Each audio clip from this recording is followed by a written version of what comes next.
Hi నమస్తే friends, నేను మీ reporter Rakesh Talluri. Hidma encounter తర్వాత దేశం మొత్తం కూడా ఎందుకని స్టూడెంట్స్ ధర్నాలు చేస్తున్నారు. అనేక మంది చూసుకున్నట్లయితే అసలు హిడ్మాకి పాజిటివ్గా వస్తుంది కానీ నెగిటివ్ అయితే ఎక్కడ రావట్లేదు. అయితే ఒక 3 రోజుల క్రితం ఢిల్లీలో ఈ యొక్క కాలుష్యం కోసం ధర్నా చేయడానికి స్టూడెంట్స్ అందరూ కూడా పర్మిషన్ తీసుకొని ఇండియా గేట్ వద్ద ధర్నా స్టార్ట్ చేశారు.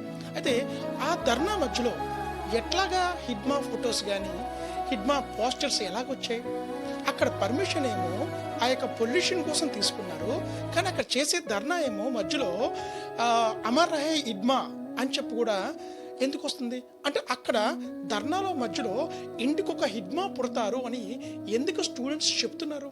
ఎందుకని దేశం మొత్తం కూడా హిడ్మాకి సపోర్ట్ చేస్తున్నాయి సోషల్ మీడియాలోని ఒక్కసారి అది ఆలోచించారా? ఎప్పుడైతే ఢిల్లీలో హిడ్మా హిడ్మా అనే నినాదాలతో దద్దరిల్లిందో ఒక్కసారి కూడా అధిష్టానం కంగు తినే పరిస్థితి ఇక్కడ ఎదురైంది. వెంటనే అమిత్ షా పోలీస్ వారికి ఆదేశాలు జారీ చేసి అందరినీ కూడా ఆ బ్యాక్గ్రౌండ్ చెక్ చేయమన్నారు. అయితే హిడ్మా కూడా చాలామంది జవాన్లు చంపారు కదా, అయినప్పటికీ ఎందుకని ఈరోజు హిడ్మా హీరో అయ్యాడు?